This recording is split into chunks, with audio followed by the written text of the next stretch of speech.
beginning again, having a new beginning. You've heard us talk about that in the pulpit of power. Your life starting over again. You're having a new beginning. You're going to new vistas. You're going to be able to have a brand new presence and in many ways, a brand new you. So just stay tuned for what we have to say today and probably over the next couple of days. It's just going to be very exciting. You know, a part of the MAD curriculum at the ATLAH school system, I have taught a process by which in the Accomplished Dream classes and in the Men of the East and the Women of the East, that we should be so adept at the process of learning how to learn. I'm talking to our students now. I teach them this, that were they picked up and kidnapped and the toe sack thrown over their heads and they put on a B-51 bomber and flown to the city of St. Petersburg in Russia and dropped off in the middle of the night with no money, nowhere to go, nothing, just lost as a teenager. My teaching is this, that they have the capability that within 1 month's time to be able to speak conversational Russian, to be able to understand the Russian diet, food, customs, and know a little bit about how to get around as a teenager, speaking only English, but dropped off and forced into an environment. I teach that the brain is capable within 1 month's time to be able to speak conversational Russian and to be able to understand and develop a taste for Russian bouillabaisse soup, or the whole issue of becoming a Russian within 6 months. People would think you were born in Russia. And I teach that as a principle of adaptation of the potential of the power of the human brain. Stay with me now. Stay with me. You know, psychologists teach us that the maturity of a person, a child is born, and I've given the example, coming out the mother's womb, it takes about 15 to 17 years before the child's total capacity, both intellectually, spiritually, and in terms of maturity, about 17 years. And many will go as far as 21 years before there is absolute, complete development of the mind, the brain, the understanding for a child to fully develop. Beyond that, they were considered at an age of adolescence. Now, but I would also quickly say, because this message, that idea is an American-style ethics of maturity. In other countries, the ethics of maturity could be completely different and a lot lower. But because we're here based in America, I'm going to use that. Psychologically, a person doesn't fully develop and cannot be fully held responsible for their actions if they're 15 or 16 years old, if they commit a crime, because they're not fully, so they're treated as a juvenile. You get the idea.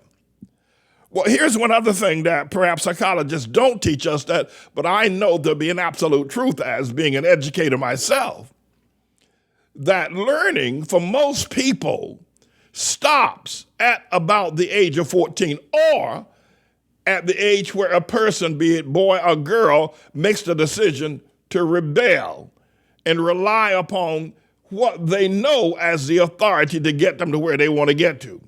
Mark Twain tells a beautiful parable or analogy about a 16-year-old boy who thought his father was crazy.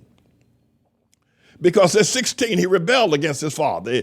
The things his father told him to do, he thought it was outdated, etc. 4 years later, at 20 years old, when he matures and realized that his father was speaking wisdom to him, he said, "I'm surprised my father's learned so much in 4 years." That's a Mark Twain, and I'm probably doing a very poor job of explaining it. But here, let me say this to you. Here's what I want to say to you. Understand this, everybody heads up. One of the problems with humanity is that most people, unless in a very regimented environment, stops learning at about the age of 12 or 14 And generally, you will know when a child has stopped learning, stopped intellectually and spiritually developing, because they will rebel. Once your child begins to rebel, or once a child or person begins to rebel at that age, they're doing it because they've stopped learning and they're now relying upon their own authority. That's why you get rebellion out of a child. And Jesus said in Matthew's Gospel, chapter 18, verse 3, he said, "Suffer the little children to come unto me, for such is the kingdom of God." And he said, "Except ye be converted as older people and become as a little child and start learning again, start being in submission again, start being in humility again." Jesus said, except an old person, a 70-year-old, 50-year-old, 60-year-old, 80-year-old, 90-year-old, except you become as a little child and humble yourself so that you can learn again, you can't enter to the kingdom of goodness and blessings and power. So it's very important. I have been teaching, and my observation, I did have some courses in psychology. I'm not relying upon that. I'm relying on the Holy Ghost, the fact that I'm the Lord's servant. But Jesus said, except what happens is that people stop becoming children, and they in terms of the learning process, and they are no longer able to learn. And though they're 70 years old, they only have the understanding of a 14-year-old. Now, they may have experienced, gotten pregnant, may become a father, done jobs, a whole lot of things they may have done. But their mental capacity stopped developing when they started rebelling. It's very important that you understand that principle.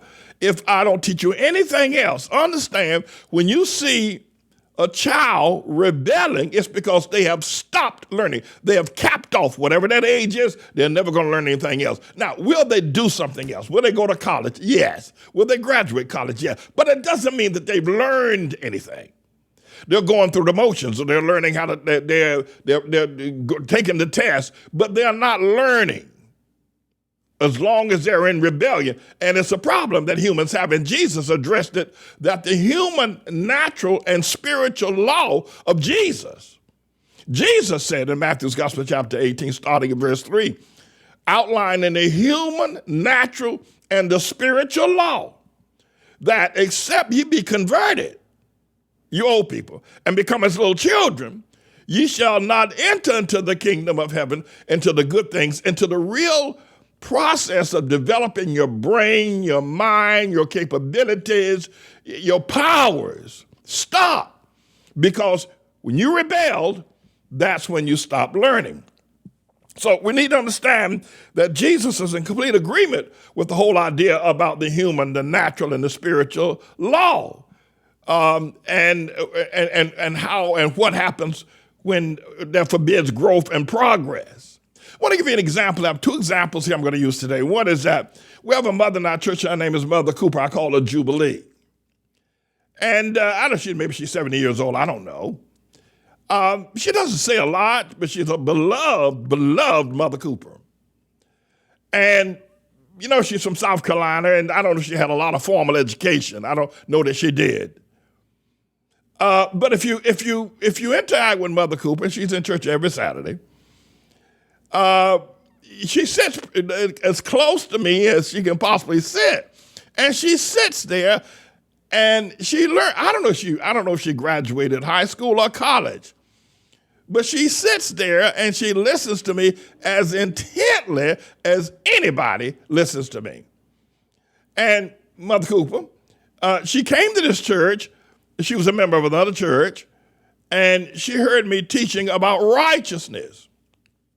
And it caught her imagination, to use a term, and she left her church and came to this church. But it was the teaching that I was doing, because she was hearing things that she'd never heard before. What I want to try to say about Mother Cooper is one may not necessarily assume that she's a studious type of a person, but she is. She loves learning. She loves learning. And to my knowledge, she's never been rebellious to me. Now, what her younger life may have been about, I don't know, and I don't want to get into that. But I thought that would be for people who know Mother Cooper locally here in the church that worship, locally. Will see that she is an intense student, very intense. Her demeanor and the way she talks, you wouldn't think that's so. So we've done that with Mother Cooper. I want to also talk about, and with Mother Cooper, there's the increased brain cell activity because she's growing. I think she's about 70 years old now, but she's growing and understanding. And I can get pretty teachy, I stand in the pulpit and I start dropping all kind of 50-cent words. I can do that, dropping all kind of philosophical, I do that as well. But she sits right there and hangs on to every word. I'm coming back to Mother Cooper. But new information, when we learn and the brain expands, it begins for us a new life. Now, this teaching is called Beginning Again. But when we learn new information and enough of it, then brings us to a new plateau of life. And of course, Noah Webster said that knowledge is power, or it's Daniel Webster. We're praying 7 times a day, and we're praying the prayers of David. It's awesome. It's the effect that it's going to have, and I'm going to talk more about that as a congregation. All the family members of the ATLAH Church, we are praying a specific prayer, or reading rather, a specific prayer of David. So when we read the prayer, we're actually praying the prayer that David prayed himself 4,000 years ago or 3,000 years ago. And we're doing it 7 times a day, that one prayer 7 times a day. It's extraordinary, 7 days a week. We're writing the Word of God. Now, presently we're writing the book of Job. Very important. Hang on to this whole business about rebellion. Is the child, when you see a child rebelling, that child is no longer going to learn anything. They're going to grow, get bigger, wear a bigger shoe, wear a bigger shirt, need a longer tie, bigger coat, but they're not going to learn anything. Once rebellion sets in, that's the end of the learning, the growth, the increasing process of the brain cell activity ceases once rebellion sets in. I'm going to explain that. I got a lot to say about that God's given me. But anyway, so we're writing the book of Job, which is now a philosophical book, which is philosophy itself is the art of the intellectual and spiritual examination. If you want to examine something that has an intellectual, that is intellectual in its context or spiritual, you can approach it philosophically. And then there are certain degrees of philosophy, or tools of philosophy that will allow you to examine an idea or a thought. And so philosophy, what is happening with Job? What's happening with Job now? Elder Nimrod, what's happening with Job and his friends is that they are examining what's going on, and they're asking questions. And the way they're doing it, they're examining God. They're examining God, they're examining Job, and they're doing it from a philosophical perspective. It is absolutely brilliant what's happening with Job. And when you write the book and understand the wonderful use of philosophy, as an intellectual and spiritual examination in the pursuit of the truth. That's what they're looking for. So I wanted to be able to say that. And the other item, of course, is that we're fasting 17 hours twice a week, which is also building our character and our strength. I can guarantee you this, and I don't generally do this because it's not generally possible to do it.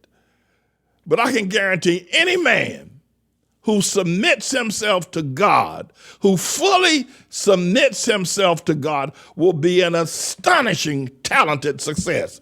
And by a talented success, I mean that whatever his gifts are, they will be magnified to the nth degree. He will be, any man who fully submits himself to God will be an astounding, talented success. I guarantee you, there is no lose. You don't lose there. I don't care who you are, where you are. Doesn't matter what country, what nation, what your skin color. You submit yourself completely to God, completely sold out, you will be an astonishing talented success. Now, I want to be able to look at something here today, and I call Mother Cooper's name, and I'm going to call some members' names. Don't think that perhaps I should have didn't call your name for whatever might be the various reasons, but these are a few names I'm going to use over the next couple of days that I think are important, and it makes this whole teaching about beginning again and understanding work very well. I want to tell you that our superintendent of our school system, Elder Adam Jacob Lafleur, in his teenage years rebelled. He did. He started rebelling early on against his father, smoking and dealing dope, or weed, I should say, not dope, but weed, running off to Florida and not telling his father, and not really doing what while he was in high school, not making class. He got into a rebellious mode. I don't know, it was 14, 15, 16, 17, somewhere thereabout, he got into rebellious mode. Now remember, I told you 10 minutes ago, anytime you see a person or youth in rebellion, they're not learning anything. They've stopped. They're now living by their own sense of spiritual authority. Now, they won't tell you that. They don't know to tell you that, but they're no longer learning anything. They're no longer under anybody's authority except their own idea of how the world is, what they want to do, how it is, etc. So he got into rebellion. Now, I'm not sure what age it is. I've heard his story, but I know that's what happened. He got into heavy rebellion as a young man, as a teenager, and messed up in school. Anyway, was able to get into college, went to college and out of state, I think someplace in Virginia, messed up down there, selling weed, got arrested. Rebellion. Had to leave that school, and then he was finally able to get into St. John's University here in New York City. But he's in rebellion. His teenage years into his adult years, he was into rebellion. And he wasn't really learning anything either. Because you can't learn. Now listen to me very carefully. You cannot learn. You cannot grow. The brain will not. When you, a simple, if you will, anatomical definition of rebellion is that your brain is not learning anything new. Whatever you knew up to the time you started rebelling, whether it's 10, 15, 16, 17 years old, you're not learning anything new. Now, do you do other things? Yes, you may even get a driver's license, but you're not learning. Your brain is not growing. You're not increasing. You're not moving beyond. Remember that. Don't you ever, ever forget it. So the elder, as a teenager, started rebelling. And it ended up in some pretty tough spots, his rebellion. And so in college, but he was able to finally, and most people do this. Most people don't go to college to learn. I've met very few people who enrolled in college because they want to learn. They go to college mainly because they're told they got to go, or they figure, well, if they go, I'm going to be able to get a better education. But there are very few people who have a deep passion. They just want to learn. That's why they go to college or even go to school. That's rare. That's rare. And most of these colleges, they're turning out people who went there for 4 years and still don't know anything and can't remember anything that they were taught while they were there. That is so true, and you know that it is. And it was true for him. But here's what happened. It's his teenage years, and then he graduates college, or in the process of graduating college. I'll have to get his chronology together. But what I want to say about he rebelled, he sold drugs, he wore dreads, which is another symbol of his rebellion. That's who I am. I got dreads, I'm bad, I'm cool, I'm whatever. Got kicked out of school. Rebellion. Now I'm going to say it again. You're going to hear me say it quite a bit. Anytime you see a young person rebel, or an older person, depending on the level of authority, anytime you see rebellion, because young people are not the only ones that rebel. Older people rebel too. But I want to start with the young person. It means they're not learning anything. They're not learning anything. And the human natural spiritual law says if you're going to learn, you're going to enter the kingdom of God, you've got to become as a little child. So Elder Lafleur finally after his rebellion process, and he decides he wants to get married this Sabbath and fools around, and he gets hooked up. His mother-in-law brings him to this church. He's wearing dreads. He looks a mess, you know. Then he comes to the church. He comes here, gets hooked up with me.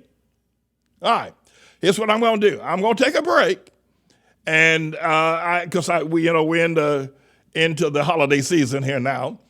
And after this break, I want to come back and tell you more about the rebellious young man called, well, we now call him Adam Jacob Lafleur, but he was about as rebellious as they come. I mean, he got arrested, selling weed, kicked out of school. Rebellious. Don't ever forget, when you see rebellion, that means people are not learning. They have decided what I know is what I know is what I know, and I don't know nothing else, and there's nothing else new to know. People rebel because if there's nothing new to know. I'll be right back. All right, so let's get back now to beginning again. So when you see young people rebelling, and I'll deal with older people in another segment, but I want to be able to give us these tools. First of all, that any person, young person who feels, all right, I'm at the age now where I don't have to listen to parents, I don't have to listen to the pastor, I don't have to listen to teachers, that is a warning, or that is a dangerous place to be, because you may never get out of it. But you're definitely not going to grow. You're not going to learn. You're going to get older and perhaps uglier, but your life is essentially over with. You've capped your life there. So you therefore say, I don't need anything else. I don't want to know anything else. But here, so Elder Lafleur got into that position. And probably because of his some natural gifts at the intellectual process, he was able to get out of school. But it wasn't because, and had he not started rebelling perhaps against his father and the authority of his father's home or his father's ideas, he probably could have done a lot better in his youth. He probably could have probably could have done if he had if stayed humble and non-rebellious and just continued to let authority of his father or the teachers or the principals rule his life. Who knows what he could have done at that young age? But he didn't. I can tell you that right now. He didn't. And he's not the only one. 99.9999% of everybody else you know do the exact same thing. And it's so tragic. And that's why this lesson is so important to young people. You start rebelling against parents, and if you're in a church, against the pastor, it's over with for you. It's over with for you. Now, you're going to go on. So Elder Lafleur started smoking weed, then selling it, I guess, messing up in his law classes at school he went to out there in Brooklyn, and finally in college and messed up there too. Started in one college, got kicked out of that one, went to jail, and then had to get enrolled in another, and finally got out of that. By the time he was getting out of that one, he came in contact with me and the ATLAH World Missionary Church, and of course wanting to marry Sabbath. They did get married, and I started counseling them.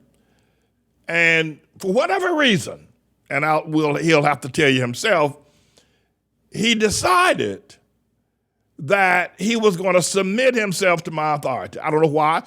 Maybe it was because he said, all right, well, if I've been to prison, maybe thought, well, Pastor Manning, he ain't like the regular pastors, goody two-shoes. This man been to prison. Elder Lafleur himself went to jail. I've been to prison, so he figured, well, maybe let me listen to this man. Maybe he's got something to say. And for whatever reason, you'll have to ask him, because I didn't consult him about this. He decided to submit himself to my authority. He did. And that was several years ago. And as a result of him submitting himself to my authority, he got rid of the dreads, came into the church, sat down, and began to be obedient. Whatever I said was law. Whatever I said, he did. And all that rebellion. And one of the things that his father and I'll say a word of prayer for his father. His father probably said, why you listen to him and you never listen to me? His father's probably going, Elder Lafleur's father's probably going, full as hell. You ain't got no hair, it's bald-headed. But why you listen to him and you didn't listen to me? First of all, there could be several reasons. I don't know why. Timing is one thing. And I'm not sure why he decided. But he decided in his 20s to stop being rebellious and gave himself over to this ministry. And you have to understand that having done that here says a lot, because I am very authoritarian. I mean, I'm up on it like white on rice. I'm not casually authoritarian. I'm this, it's pretty much, I don't mean to say that this terms have been used in a negative way, but I'm about as authoritarian as you can be. And the reason why is because without that, we all gonna perish. I know it. I'm under authority. Jesus don't play games with me. No, he don't. It's either Jesus' way or the highway. I go Jesus' way. He don't play game with me. I don't have time to play game with nobody else. Now, we'll get to in some other segments about people who reject my authority or who are rebellious, who never gotten out of that rebellious mode. But I wanted to point up Elder Lafleur today. Now, you need to know I'm not saying this because somehow or another I just decided to use him. That's not the case at all. I pray before I teach. I have to tell you that when I teach, or whatever you call us, I preach, if I say I'm preaching, that it is no easy task. Not the teaching itself. I can teach in my sleep. It's just who I am. It's just what I do. So people play basketball, I'm a teacher.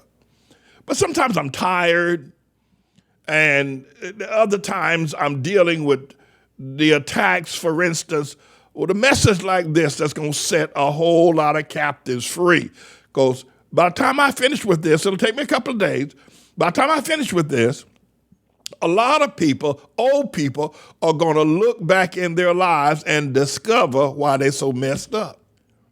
And go discover why. You wait till I get to the point where I talk about why black people, Hamites, are so messed up. It is, you can almost take it to the bank. If you're dealing with black people, you're dealing with rebellious people. I don't give a damn who they are. Whether they college educated, doctors, lawyer, they are rebellious, especially against authority and against America. Now, they don't see it that way. But it's the root cause of their suffering. I'm not going to get into that both feet today.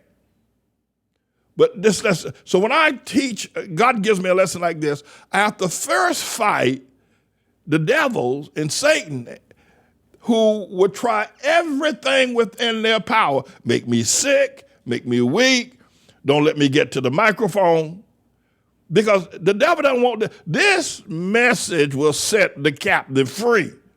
The problem with people is that they stop learning. When they started rebellion. Rebellion means I no longer plan to learn. There's a song done by the Crystals, led by Phil Spector. Phil Spector, I think, is perhaps one of the greatest songwriters, organizer. I mean, Berry Gordy was good. I think Berry Gordy was good. But Phil Spector was at another level as far as I'm concerned. Now, Berry Gordy, he was down at Kennedy Center last night, I believe. But Phil Spector wrote this song called He's a Rebel by the Crystals. Darlene Love, I think, was leading it. And he's a rebel and it's never going to be da-da-da. He's a rebel and da-da-da-da-da. Well, he's a rebel.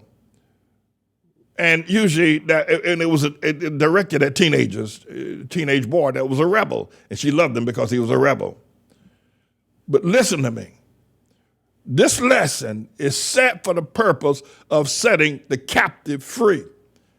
Because the moment you rebel, what you do psychologically in the human, natural, and spiritual law, according to Jesus, in Matthew's Gospel, chapter 18, is that you no longer are learning. Your brain is no longer increasing in activity. You are no longer growing or developing. Now, your body can grow. You can get fat and overweight and a whole lot of other things. You can get drunk. But that's the end of you. That is the end of you. That is the end of you. And that's when all the problems began to come. Ideally, you're supposed to stay in your father's house and under your father's roof and under his leadership. The wife is supposed to be under the father's leadership. The children under the father's leadership. And then when the father commissions you, even if you're 21, 22, 25, 30, you're still under your father's authority. And when he commissions you, then you do according to what the Almighty God is giving you to do. It is a great example in the gospel where Jesus meets this centurion who's not a Jew. He's a Roman soldier. He's a captain of 100 men. And his servant is home sick of the palsy. And Jesus, the centurion, wants to get his servant healed. And Jesus said, all right, I'll go. The centurion said, you don't have to come to my house. Just say the word. He said, I understand authority. Here's what the centurion said. He said, listen to me. When I tell a man go, he goes. And I hear in the background, he better go. When I say go, don't ask me no questions. I'm in charge here. Don't you ask me no questions. Don't you double think me. When I say go, you go. So the centurion told Jesus, I'm a man of authority. He said, you got the word. Speak the word. Speak the word. And Jesus said, Lord have mercy. I ain't never seen this kind of faith even among the Jewish people. And he spoke the word, and the centurion's servant was healed that very same hour. So when you look at Elder Lafleur now, you look at him, and while we have a lot of good people in church, don't misunderstand me. I think he's the only person I've ever commissioned to baptize people. That's a very sacred, that's a sacred duty. John the Baptizer baptized Jesus. Jesus said that, John said, Jesus, you ought to be baptizing me. I tell you what, I was very, very annoyed. I was baptizing in the Jordan River, and this man who was a member of this church, he wasn't really under my authority. He was just here trying to get what he can get. And while I'm trying to baptize, he's there interfering with me, thinking, I don't need your help. I didn't ask you for help, but it's because I don't want him touching people at the moment of the baptism. I don't know who he first of all, I baptize. You know, sometimes you just have to put up with people. You ever have gone through that? What I'm going to do, start a fight right there in the Jordan River and tell them to get out the river, get out the water? I didn't do that. Would have made the matter even worse. So I had to tolerate him. I kept pulling people away from him because it wasn't his response. I don't want him touching people at that very sacred. That's a sacred moment, the baptism. And he wasn't sacred. But I gave that responsibility to Elder Lafleur. I gave it to him. And at one point in time, we were baptizing 25, 30 people a month. No, we were. I think at one time we had over 40 people to be baptized. And so I said, well, I'll farm this out to him. But I did it because I knew without any doubts that the spirituality of the people being baptized, that they would be baptized under my authority, not his. Because I knew he was under my authority. I didn't sense his rebelling, arguing, disagreeing, having a different opinion at all. I knew I could trust somebody being baptized that was under my authority as I'm under the authority of Almighty God. And it worked beautifully. It worked beautifully and still will work beautifully. And even to the day, this very day. So he definitely was a rebellious young man. I can tell you that right now. He ended up in jail. You don't want to hear me talk about my rebellion. You don't get me started there. I do have more I want to say about this, but he ended up in jail, got kicked out of school, kicked out of classes, wearing dreads. Ain't no telling what else he'd done that he ain't told us about. People don't tell everything, you know that.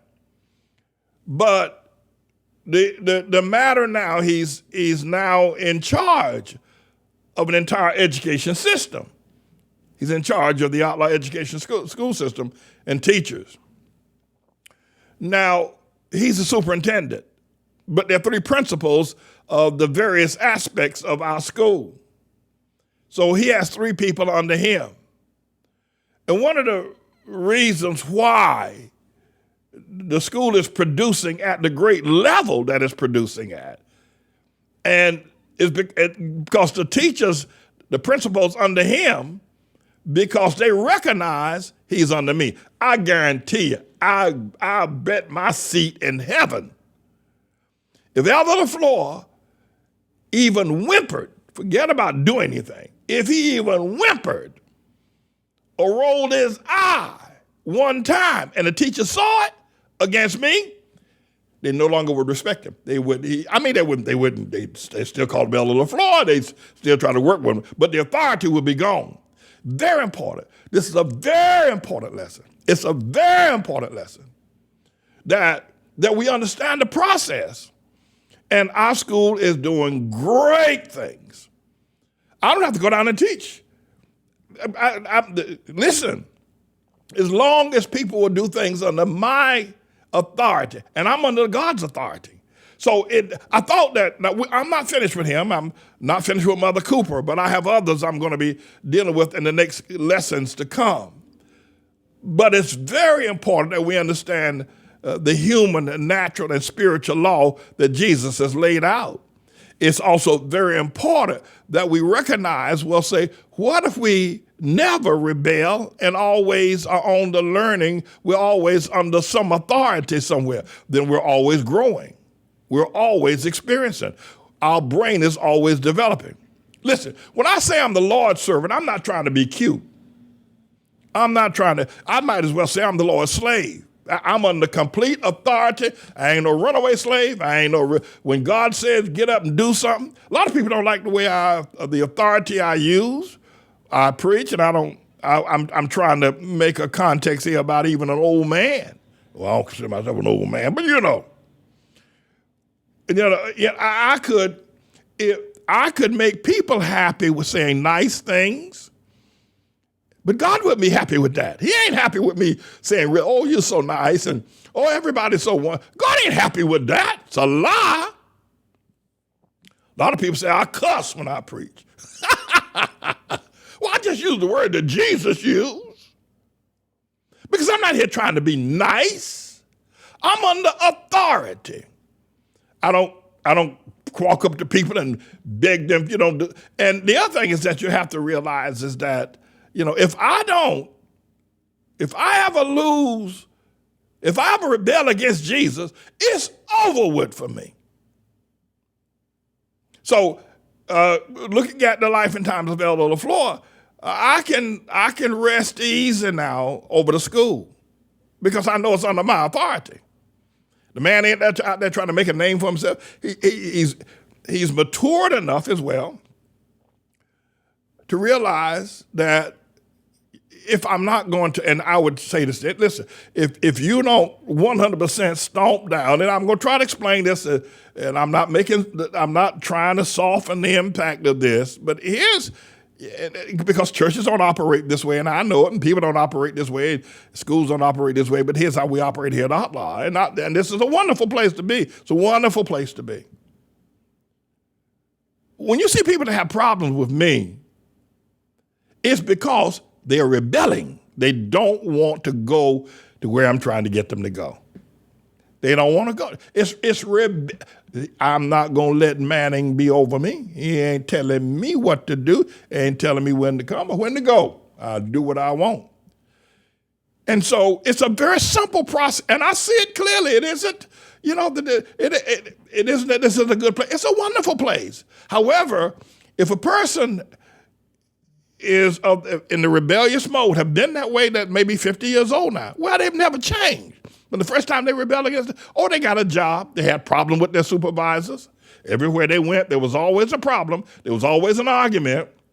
There was always strife.